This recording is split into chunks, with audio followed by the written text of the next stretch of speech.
Bismillahirrahmanirrahim. Alhamdulillahil muta'al alladzi lam yakun lahu shibhun wala misal wala li ghairihi fi'lun minal af'al. Asyhadu an la ilaha illallah dzul izzati wal jalal wa asyhadu anna Muhammadan abduhu wa rasuluhul munqidhu minadh dhalal. Allahumma salli wa sallim wa barik ala sayyidina Muhammadin dzil haibati wal jamal wa ala alihi wa sahbihi khairil ajyal, amma ba'd. Para habaib dan para alim ulama yang kita hormati dan kita cintai, para muhibbin hadirin dan hadirat rahimakumullah. As-samin wa sab'un min asma'illahil husna al-muta'ali.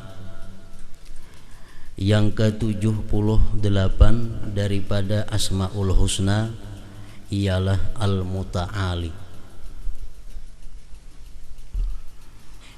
Al-muta'ali ini diringkas maknanya yang maha tinggi. Al-muta'ali adalah yang maha tinggi. Sedangkan di sini disebutkan al-muta'ali itu adalah huwallazi la rutbata fawqa rutbatih, yang tidak ada martabat melebihi martabatnya Allah Subhanahu wa ta'ala. Nah, itu muta'ali.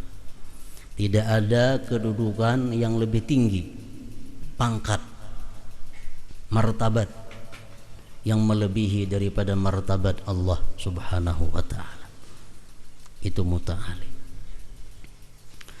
Dia maha tinggi li'annahul qadir, karena dialah yang sangat berkuasa. Dia sangat berkuasa. Al-Quran mengatakan wa kana Allah ala kulli syai'in qadir, dan adalah Allah atas segala sesuatu berkuasa. Tidak ada satu jiwa pun di dalam alam ini yang terlepas daripada kekuasaan Allah Subhanahu wa ta'ala. Li'annahul qadir. Al-Khaliq, Al-Khaliq karena dialah yang mencipta, dialah yang membikin. Firman Allah Subhanahu wa ta'ala dalam Al-Quran, qulillah khaliqu kulli syai'. Katakan wahai Rasul, Allah itu mencipta segala sesuatu. Ini tidak ada martabat yang lebih tinggi daripada martabat Allah, karena dia berkuasa dan dia mencipta segala sesuatu. Tidak ada sesuatu jua pun di dalam alam ini yang terlepas daripada ciptaan Allah Subhanahu wa ta'ala. Al-Quran mengatakan wallahu khalaqakum wa ma ta'malun. Allah yang menciptakan kalian, Allah yang membikin kalian, dan Allah juga yang membikin apa yang kalian perbuat. Jadi baik kita adalah ciptaan Allah, dan apa yang kita lakukan, apa yang kita kerjakan itu pun adalah bikinan Allah Subhanahu wa ta'ala. Demikian pendapat paham ahlu sunnah wal jamaah, atau yang disebut biasanya dengan Asy'ariyah wal Maturidiyah, mengatakan bahwa Allah yang menciptakan kita, Allah juga yang menciptakan gerak-gerik kita. Nah, bersalahan dengan golongan Mu'tazilah. Mu'tazilah mengatakan, mazhab Mu'tazilah ini mengatakan bahwa Allah yang menciptakan kita manusia, manusia yang menciptakan perbuatannya sendiri. Nah, ini Mu'tazilah. Allah hanya menciptakan manusia, sedangkan manusia bisa menciptakan gerak-geriknya. Manusia bisa menciptakan perbuatannya sendiri. Ini Mu'tazilah, jangan diikuti. Para muhibbin rahimakumullah. Salah seorang ulama besar yang dulunya berpaham sunnah. Dalam sejarah disebut Syekh Mahmud Az-Zamakhsyari. Beliau ini hidup pada tahun 1144 Masehi. Syekh Mahmud Az-Zamakhsyari ini kelahiran Uzbekistan. Beliau ini Sunni, tapi karena beliau ini menggunakan akal pikirnya dan banyak membaca kitab-kitab yang berpaham Mu'tazilah, akhirnya beliau ini tersirit kepada Mu'tazilah. Sehingga beliau pun memberikan keterangan bahwa manusia itu ciptaan Allah, tetapi perbuatan manusia adalah ciptaan manusia itu sendiri. Nah, ini Mu'tazilah. Di dalam kisahnya Syekh Zamakhsyari ini, suatu hari beliau ini melamar seorang perempuan. Kebetulan yang dilamar ini anak oleh salah seorang ulama besar Ahlus Sunnah wal Jamaah. Melamar. Jadi ujar si ulama Ahlus Sunnah wal Jamaah tadi, ikam melamar anakku, sedangkan ikam Mu'tazilah. Kami di sini adalah pengikut Ahlus Sunnah wal Jamaah. Tapi ini aku musyawaratkan dulu kepada anakku na ikam handaki itu dan keluargaku. Ringkasnya dimusyawarahkan oleh ulama besar tadi, ini ada anak kita ini dihandaki oleh Syekh Mahmud Az-Zamakhsyari, sedangkan dia itu punya paham Mu'tazilah lain dengan kita. Apakah kita terima ini orang dengan syarat harus tobat kembali kepada Ahlus Sunnah, atau kita tolak, atau kita terima apa adanya? Ringkas cerita, ujarna anak nang bini-bini tadi, wahai abah, itu Syekh Mahmud nang hendak lawan ulun untuk kita terima tanpa syarat apa adanya. Kada usah disuruh tobat, kada usah disuruh apa, pokoknya kita terima lamarannya, ujarna anak bini-bini tadi. Nah, ringkas cerita, nikah. Malam pertama Syekh Zamakhsyari ini hendak mengumpuli bininya ini, anak si ulama tadi. Ujar si bini-bini tadi, ulun hakun dikumpuli malam ini oleh pian, asal ulun minta malam ini 70 kali pian mengumpuli ulun. 70 kali ulun minta malam ini. Ujar Zamakhsyari, kau udah sanggup aku 70 kali? Udah sanggup 70 kali. Ujar si bini-bini tadi, maka ajar pian kan gerak-gerik itu pian seorang nama Allah, ada ulahan Allah. Amun pian bujur-bujur kau ma ulah gerakan pian gerak, ulun minta 70 kali. Akhirnya dengan dialog antara laki bini ini, pada saat itu Syekh Zamakhsyari ini tobat kembali kepada Allah Subhanahu wa taala dan kembali kepada pahamnya yang semula paham Ahlus Sunnah wal Jamaah.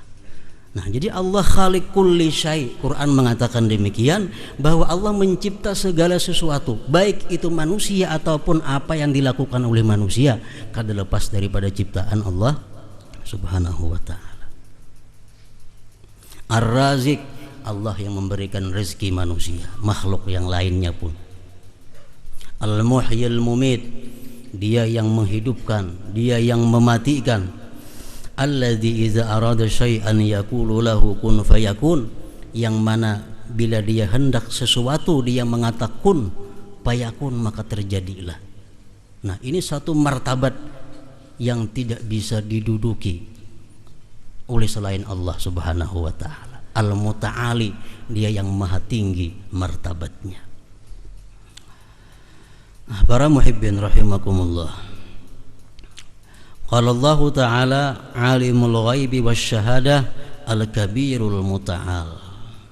Di dalam Al-Quran Allah pun menyebutkan ada namanya Al-Muta'al ini, alimul ghaib wasyahadah, dia maha mengetahui dengan hal-hal yang gaib dan hal-hal yang tampak. Dialah yang maha besar, Al-Muta'al, dan yang maha tinggi. Nah, jadi martabat Allah ini adalah martabat yang tidak ada meninggiinya seseorang juga pun. Dengan demikian hukum Allah pun menduduki hukum yang paling tinggi daripada hukum siapa juga pun. Perintah Allah lebih tinggi daripada perintah siapa juga pun. Larangan Allah lebih tinggi daripada larangan siapa juga pun. Jangan sampai kita beriktikad bahwa ada hukum yang lebih baik daripada hukum Allah. Jangan sampai kita mentaati satu perintah yang tidak sesuai dengan perintah Allah. Jangan sampai kita melakukan yang dilarang oleh Allah Subhanahu wa taala demi untuk menyenangkan seseorang makhluk Allah Subhanahu wa taala. Nah, Allah Maha Tinggi, maka hukumnya pun lebih tinggi daripada yang lainnya. Perintahnya lebih tinggi, larangannya lebih tinggi, lebih diutamakan daripada larangan selainnya. Para muhibbin rahimakumullah. Al-mu'min bismillahil muta'ali ay yakuna lahu himmatun 'aliyah wa hiya ma'rifatullah.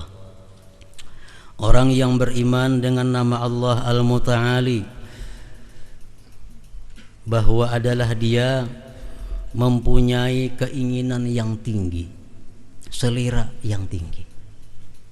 Bila kita percaya bahwa Allah itu maha tinggi, maka kita pun mestinya punya keinginan yang maha tinggi juga. Nah, keinginan yang tinggi itu apa? Wahiyya ma'rifatullah, itu adalah ma'rifat kepada Allah Subhanahu wa ta'ala. Bila kita nih ada dalam hati hendak ma'rifat kepada Allah, berarti kita punya keinginan yang maha tinggi. Berarti itu merupakan buah daripada keimanan dengan nama Allah Al-Muta'ali.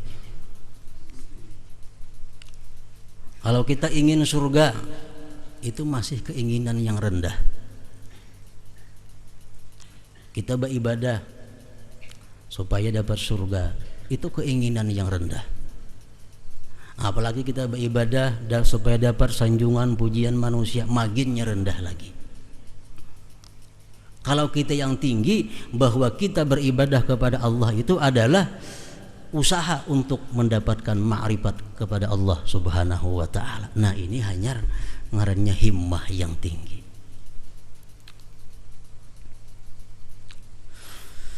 Para muhibbin rahimakumullah, Imam Al-Ghazali mengatakan di dalam kitab Ihya Ulumuddin, wa kullu man lam ya'rifillah fid dunya lam yarallah fil akhirah.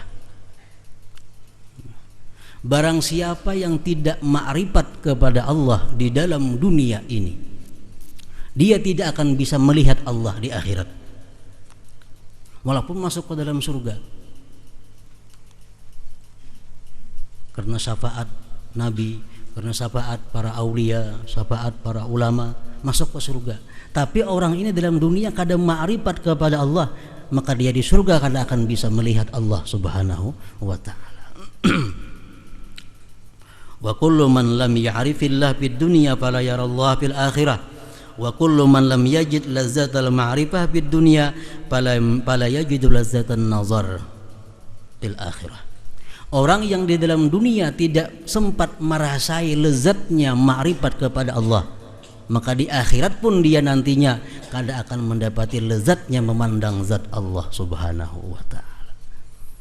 Nah, sedangkan orang-orang surga itu diriwayatkan hanya satu keinginannya, apa? Melihat Allah Subhanahu wa ta'ala. Kayak apapun orang surga itu menikmati hidangan yang disediakan Allah, kayak apapun orang surga itu menikmati kebahagiaan yang diberikan Allah.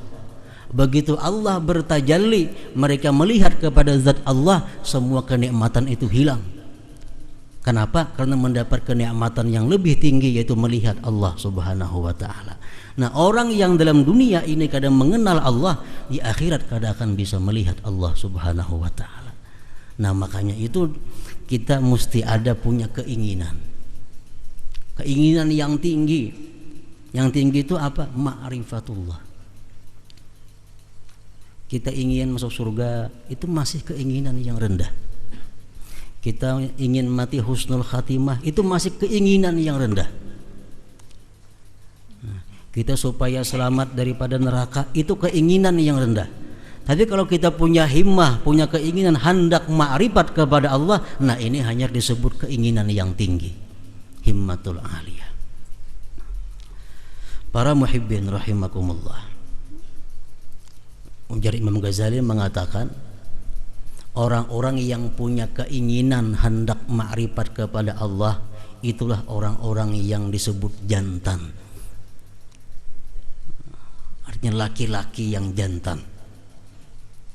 Karena hanya laki-laki yang jantan itulah nang ada minat hendak kawin. Orang nang kada punya keinginan untuk mengenal Allah dalam dunia, itu laki-laki nang impoten. Orang impoten kada ada kepingin hendak kawin, kada ada. Paling makan makanan yang nyamannya pikirakannya. Untuk kawin tuh kada ada. Nah, Imam Ghazali mengatakan bahwa seseorang nang dalam hatinya kada ada minat, kada ada ingin untuk mengenal Allah, itu orang impoten. Inin bahasa Arabnya. Nah, jadi apabila dalam hati kita selama ini belum ada pernah terlintas hendak mengenal Allah, maksudnya hendak merasakan kayak apa lezatnya orang yang kenal Allah, belum pernah terlintas di hati kita, maka mulai saat ini, nah, kita masukkan ke dalam hati kita keinginan ini, bahwa kita sebelum mati, mau kada mau, niat kita, keinginan kita ma'rifat kepada Allah Ta'ala terlebih dahulu. Para muhibbin rahimakumullah, Al-Habib Al-Allamah Abdullah Al-Idrus Al-Akbar mengatakan, dan seringkali kita sampaikan kepada para muhibbin, bahwa orang yang ingin ma'rifat kepada Allah itu orang-orang yang mau memahami, mau mempelajari, mau menerapkan dalam dirinya 10 kedudukan, 10 makam. Bila 10 makam ini kada dijalani satu persatu, maka dia kada akan dapat ma'rifat kepada Allah Subhanahu wa ta'ala. Ini teori ma'rifah yang dipakai oleh Al-Habib Abdullah Al-Idrus Al-Akbar. Nah, jadi bila mana kita sekarang ini ada niat, ada keinginan untuk ma'rifatullah sebelum mati, maka 10 ini mau kada mau mesti kita lakukan, satu demi satu, satu demi satu. Kalau kita hendak ma'rifat kepada Allah, tapi kita kada ada gerakan untuk memulai melakukan 10 perkara ini, itu ngarannya angan-angan. Ngarannya angan-angan, bukan keinginan. Orang yang ingin ke pasar itu pasti melangkahkan kakinya ke pasar. Nah, kalau kita ingin ma'rifat kepada Allah, kita mesti melangkahkan kaki kita untuk menaiki satu demi satu makam yang mesti dilalui, tempat yang mesti dilalui.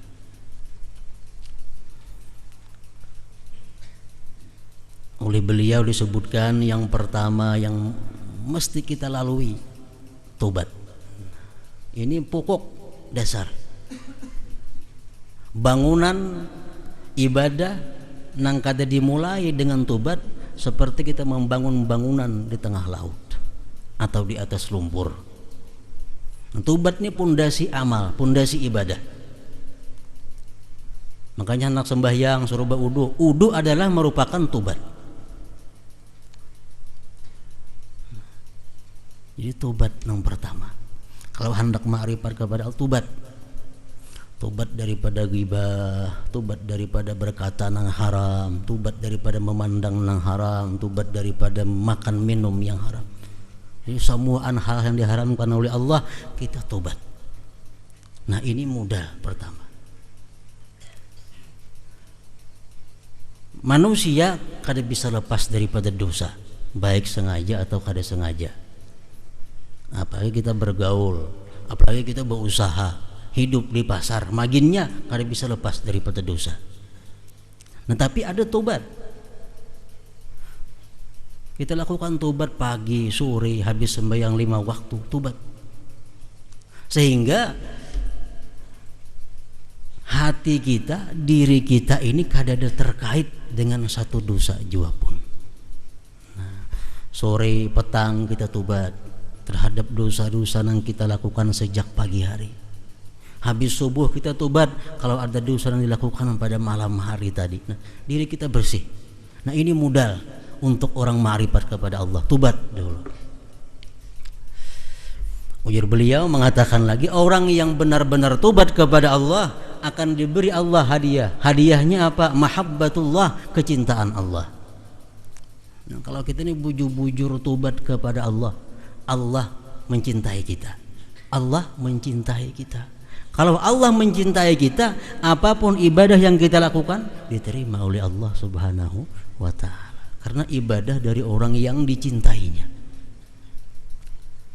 Kita menyambati orang, gibah, tonton gibah, sembahyang, Allah sudah menerima sembahyangnya. Allah menolak sembahyang. Kenapa? Karena ini sembahyang datangnya dari orang yang dibenci oleh Allah Subhanahu wa ta'ala. Sembahyang kita walaupun pas-pasan, ibadah kita walaupun pas-pasan, tapi kalau kita dicintai Allah menjadi besar nilainya. Berapapun banyaknya ibadah yang kita lakukan, tapi kalau kita dimurkai oleh Allah, kada punya arti apa-apa di sisi Allah Subhanahu wa ta'ala. Nah, tobat. Yang kedua, Ujar Sidin menyebutkan apalagi sudah tobat itu wara. Wara ini berhati-hati. Berhati-hati dalam seluruh aspek kehidupan. Berhati-hati berkata-kata, berhati-hati memakai pakaian, berhati-hati memandang, berhati-hati mendengar, berhati-hati bergaul, berhati-hati semua. Sehingga apa yang belum jelas hukumnya, halal haramnya ditinggalkan. Nah, ini wara. Boleh kada kau ucapkan ini? Ragu-ragu kada usah diucapkan. Boleh kada kau pakai ini? Ragu-ragu kada usah dipakai. Boleh kada kau makan ini? Ragu-ragu kada usah dimakan. Itu wara. Nah, bila orang ini bisa wara sedemikian rupa, Allah beri dia hadiah. Hadiahnya apa? Asyauq ilallah. Ini orang akan rindu kepada Allah. Nah, rindu kepada Allah. Kada takutan lagi mati. Bahkan dia rindu kepada Allah. Hendak mendapatkan kerinduan kepada Allah, wara.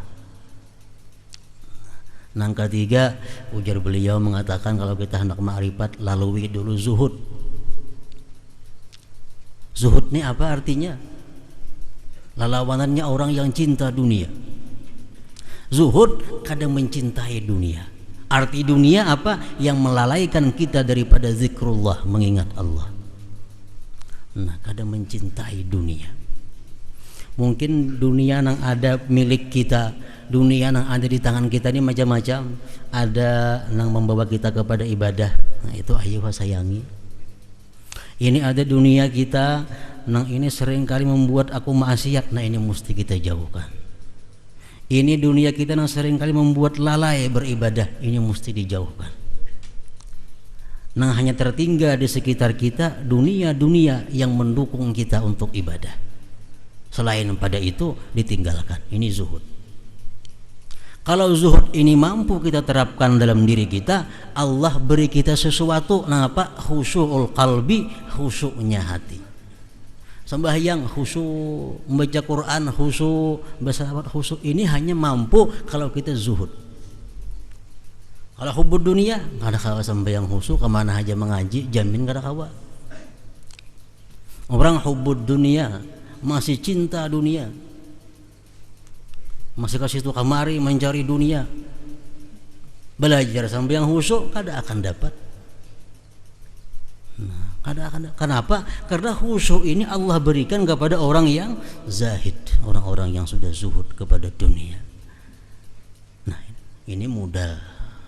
Jadi amun kita hendak ma'rifat kepada Allah, bagaimana tentang kebutingan dilalui. Sebuting kita lalui, 2 buting kita lalui. Umur sudah tua, mati ingat duaannya. Nah, dihukumkan ma'rifat sudah kepada Allah Subhanahu wa ta'ala. Jadi kalau ada ruginya, mulai tobat, wara, zuhud. Yang ketiga sabar, yang keempat sabar. Sabar menghadapi cobaan hidup yang datangnya langsung dari Allah, penyakit umpamanya. Sabar mengenai gangguan-gangguan atau hal-hal yang kada nyaman dari tetangga, daripada makhluk Allah, sabar.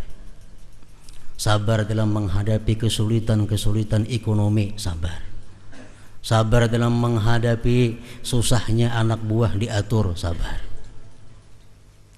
Nah, kalau kita diberi Allah, kalau kita sudah mantap di dalam kesabaran ini, Allah berikan kita al-unsu billah. Kita merasa jinak dengan Allah, merasa jinak. Apapun musibah yang menimpa dirinya, dia sembunyikan, hanya dia dan Allah yang maha tahu. Dia kadang melaporkan musibah yang ada pada dirinya hanya kepada Allah. Nah, ini sabar. Kawa kadang mencurahkan isi hati kepada manusia, kawa. Ini hati ini sakit, tapi dicurahkan hanya kepada Allah. Ini sabar ngarannya. Kalau situ kemarin dikisahkan sudah kada sabar lagi itu. Nah, sabar. Kita sabar terus menerus, kita akan jinak dengan Allah. Kita akan senang dengan zikrullah, zikir kepada Allah. Nah, yang kelima fakir. Mesti fakir. Kita mesti berhajat hanya kepada Allah. Kepada selain Allah kada perlu. Ini hati kita. Harapanku apapun, aku hanya berhajat satu kepada Allah. Selain pada Allah, aku kada memerlukan siapa jua pun kecuali orang-orang yang disuruh Allah. Aku hanya berhajat kepada Allah, lain pada Allah kada. Nah, kalau kita kawa demikian, kita diberi Allah al-qurbu, kedekatan dengan Allah. Nah, dekat dengan Allah. Kalau sudah kita bisa berhajat hanya kepada Allah. Macam kekanakan nang halus nang masih 1 tahun, dia hanya berhajat kepada ibunya. Nah, macam itu kita kepada Allah. Kita hanya berhajat kepada Allah. Kekanakan halus yang sedikit mama, mamanya kada mau ninggalkan jauh. Mamanya kada mau ninggalkan jauh. Kenapa? Mencari mama kita nih. Nah, kayak itu juga orang yang dekat, yang pakir kepada Allah, hajatnya hanya kepada Allah, Allah kada akan meninggalkannya. Allah kada akan. Nah, al-qurbu, dekat dengan Allah. Yang keenam, syukur. Syukur ini mesti dilalui. Syukur nikmat-nikmat yang diberikan Allah. Artinya apa? Tidak ada satu nikmat jua pun yang diberikan Allah kepadaku ku gunakan dalam hal maksiat. Ini syukur warnanya. Baik pakaian, baik kesehatan, baik kekuatan, baik penglihatan, pendengaran, keuangan, semuaan kadada pernah ku gunakan untuk maksiat kepada Allah. Ini syukur. Orang nang bujur-bujur syukur ini diberi Allah nantinya haya, malu dengan Allah. Nah, malu lawan Allah. Ini kalau sudah kita bisa syukur kepada Allah, hanya diberinya malu itu. Malu kepada Allah. Yang ketujuh, khauf. Nah, khauf, takut. Ini takutnya hanya kepada Allah. Takut kepada Allah. Apapun nang dilarang Allah, ini kada wani. Walaupun menguntungkan, walaupun menyenangkan, tapi Allah melarang, ini kada wani lawan Tuhan, takut. Nah, kalau takut ini kita kawa menerapkan dalam diri kita, kita diberi Allah as-syukur. Sin puang, lain sin gana syukur, as-syukur. As-syukur ini apa? Semacam mabuk. Nah, kalau kita membaca ayat-ayat Tuhan yang berkisah tentang neraka, kita bergetar, menangis. Nah, ini tanda diberi Allah as-syukur. Melihat orang-orang yang maksiat, nah, bergetar awaknya, menangis, takutan. Ini as-syukur. mendengar kisah-kisah tentang neraka, kisah-kisah azab Allah, dia bergetar, menangis. Nah, ini as-syukur. Itu diberikan Allah kepada kita kalau sudah kita bisa menerapkan takut yang benar-benar kepada Allah. Yang kedelapan, raja, mengharap. Hanya mengharapkan rahmat Allah. Kadang mengharapkan disayangi si fulan, kadang mengharapkan dicintai si fulan, kadang mengharapkan diberi si fulan. Yang inya harapkan hanya adalah dari Allah.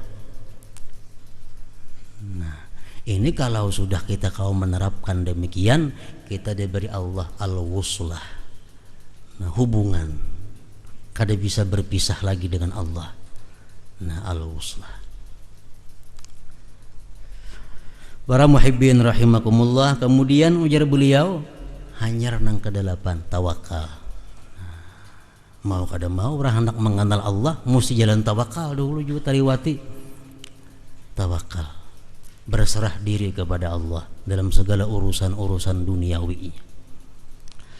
Kalau sudah kita bujur-bujur dalam pandangan Allah, kita ini orang yang bertawakal kepadanya, kita diberi Allah fana. Nah, apa arti fana? Kita kadang melihat lagi sesuatu selain daripada Allah Subhanahu wa ta'ala. Karena apa kejadian kita hanya melihat Allah. Ini sudah fana. Ke-10, ridha. Apapun yang diberikan Allah kepadanya, kada pernah sakit hati. Apapun yang Allah berikan kepadanya, diterima dengan lapang dada. Ridha dengan apa yang ditentukan oleh Allah. Kalau kau menerapkan ini, Allah beri dia yang paling tinggi adalah baka. Arti baka apa? Dia melihat sesuatu kada terlepas daripada Allah Subhanahu wa ta'ala. Ma'rifat sudah arahnya lawan Tuhan itu. Nah, kalau sudah kita bisa demikian, kita mati, kita di akhirat pasti akan melihat Allah Subhanahu wa ta'ala. Ini mudah dalam dunia. Malam yajidil ma'rifah fid dunya lam yarahu fil akhirah. Dalam dunia tidak ma'rifat kepada Allah, di surga kada akan bisa melihat Allah azza wajalla. Demikian perkataan Al-Imam Al-Ghazali rahimahullah. Para muhibbin rahimakumullah. Jadi kalau kita beriman kepada Allah Al-Muta'ali yang maha tinggi, kita mesti punya keinginan yang tinggi, mesti ma'rifat kepada Allah. Itu yang pertama. Yang kedua, buah daripada keimanan kita kepada Al-Muta'ali itu adalah wa ayyakuna lahu indallah rutbatun aliyah, bahwa jadilah kita ini di sisi Allah punya martabat yang tinggi. Allah punya martabat yang tinggi, kita pun kita usahakan diri kita di sisi Allah punya martabat yang tinggi. Martabat yang tinggi di sisi Allah itu macam apa? Wa dzalika bi ayyakuna salihan wa sababan li salahil ibad, bahwa dia orang yang saleh dan menjadi sebab bagi salehnya orang-orang yang lain. Nah, ini orang yang tinggi di sisi Allah. Nabi lawan Rasul mana tingginya martabat? Tinggi Rasul. Kenapa? Karena Rasulnya di samping mengamalkan juga menyampaikan. Nabi kada. Nabi mengamalkan aja. Nah, martabat yang tinggi itu kita miliki di sisi Allah kalau kita sudah menjadi orang saleh dan kita membawa orang lain menjadi saleh. Anak kita jadi orang saleh, bini kita jadi orang saleh, kawan kita jadi orang saleh, pembantu kita jadi orang saleh karena kita mengajak mereka kepada yang saleh. Nah, kalau demikian kita punya kedudukan yang tinggi di sisi Allah Subhanahu wa ta'ala. Para muhibbin rahimakumullah, Rasulullah bersabda, man sanna sunnatan hasanah umila biha ba'dahu kana lahu ajruhu wa mislu ujurihim min ghairi ay yanqusa min ujurihim syai'a wa man sanna sunnatan sayyi'ah fa umila biha ba'da kana alaihi wizruha wa wisru auzarihim min ghairi ay yanqusa min auzarihim syai'. Orang yang membuat sesuatu yang baik kemudian diikuti oleh orang, dia dapat pahala dan dapat pahala sebanyak orang-orang yang mengikutinya. Kada betah kada tinggi martabat kita, mana pahala kita, nama yang dia kan pengikut kita itu beribu misalnya yang mengikuti kita, yang baik ini. Nah, maka itu tinggi martabat di sisi Allah. Orang yang paling rendah martabat di sisi Allah siapa? Orang yang jahat dan mengajak orang lain kepada kejahatan. Kenapa? Di samping dosanya seorang nang mahantak inya, dosa nang lain-lainnya umpat jiwa mahantak inya. Para muhibbin rahimakumullah. Makanya orang paling tinggi martabat di sisi Allah siapa? Rasulullah, Nabi kita. Kenapa? Sebabnya Nabi kita. Nabi kita paling banyak mengajak orang ke jalan Allah. Sampai hari kiamat ada makhluk Allah yang sembahyang, Nabi dapat pahalanya.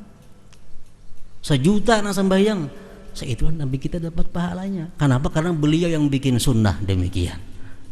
Nah demikian pula kita, berapa banyak kita ajak orang kepada kebaikan, meninggikan derajat kita sebanyak itu. Abu Bakar Siddiq, beliau yang punya inisiatif untuk mengumpul Al-Quran, memerintahkan kepada Zaid bin Sabit agar Quran dihimpunkan Quran. Nah setiap orang baca Quran, Abu Bakar dapat. Umar bin Khattab mensunnahkan salat tarawih berjamaah. Setiap orang salat tarawih berjamaah, Umar dapat securit. Sayyidina Utsman mensunnahkan azan 2 kali hari Jumat, karena banyaknya umat Islam perlu azan 2 kali agar mereka tahu. Nah setiap orang azan 2 kali, Utsman dapat securit. Sayyidina Ali, orang yang pertama-tama mengajarkan ilmu nahu, setiap orang yang baca kitab karena nahu, Sayyidina Ali dapat pahalanya. Ini sunnah yang hasanah, yang baik. Jangan nang kayak Kabil mengajarkan kepada manusia membunuh seseorang. Sampai hari kiamat bila ada pembunuhan, Kabil dapat securit. Nah, ini paling rendah derajat.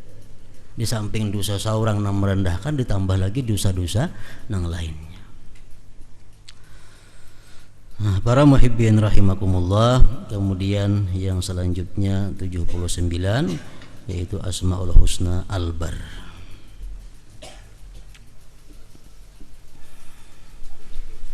Kita bersama-sama membaca akidah Al-Habib Ali bin Abi Bakar As-Sakran. Jadi orang baca dahulu per kalimat, hanya diikuti oleh jamaah sekalian, yang seperti biasanya diamalkan sesudah maghrib. Jadi akidah Al-Habib Ali As-Sakran ini adalah mestinya dibaca setiap hari. Nah, kalau ada barang seminggu sekali, untuk membersihkan agama kita daripada hal-hal yang mengganggu merusaknya, membersihkan diri kita daripada dosa-dosa, dan membuat kelapangan di dalam kubur. Demikian petunjuknya bagi yang mengamalkan akidah ini. Ya hadratin Nabi sallallahu alaihi wasallam. Al-Fatihah. A'udzubillahi minasyaitonir rajim. Bismillahirrahmanirrahim.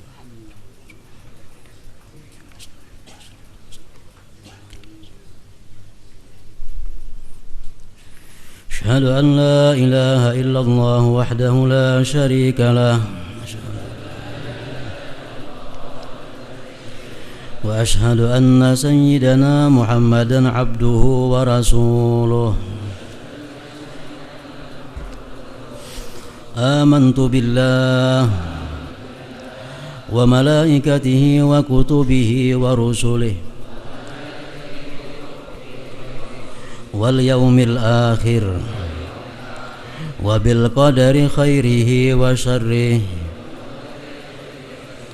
صدق الله وصدق رسوله صدق الله وصدق رسوله آمنت بالشريعة وصدقت بالشريعة وإن كنت قلت شيئا خلاف الإجماع رجعت عنه إن كنت قلت شيئا خلاف الإجماع رجعت وتبرأت من كل دين يخالف دين الإسلام اللهم إني أؤمن بما تعلم أنه الحق عندك اللهم إني أؤمن بما تعلم أنه الحق وأبرأ إليك مما تعلم أنه الباطل عندك وخذ مني جملا ولا تطالبني بالتفصيل. أستغفر الله العظيم وأتوب إليه. ندمت من كل شر، ندمت من كل شر، ندمت من كل شر. أشهد أن لا إله إلا الله وحده لا شريك له، وأشهد أن سيدنا محمدًا عبده ورسوله، وأن عيسى عبد الله ورسوله وابن أمته وكلمته ألقاها إلى مريم وروح منه، وأن الجنة حق والنار حق، وأن كل ما أخبر به رسول الله صلى الله عليه وسلم حق، وأن الساعة آتية لا ريب فيها، وأن الله يبعث من في القبور. أشهد أن لا إله إلا الله وحده لا شريك له، وأشهد أن سيدنا محمدًا عبده ورسوله. لا إله إلا الله أفني بها عمري. لا إله إلا الله أدخل بها قبري. لا إله إلا الله أخلو بها وحدي. لا إله إلا الله ألقى بها ربي. لا إله إلا الله قبل كل شيء.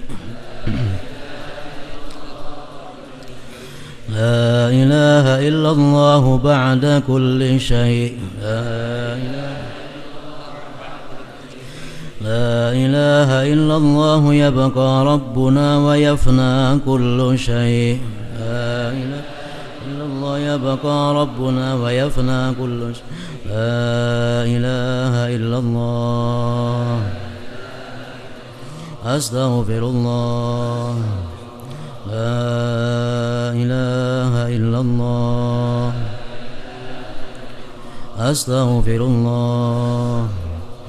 لا إله إلا الله أستغفر الله. لا إله إلا الله وأتوب إلى الله. لا إله إلا الله محمد رسول الله صلى الله عليه وسلم. يا أيها الراجون منه شفاعة صلوا عليه وسلموا تسليما. اللهم صل وسلم وبارك عليه.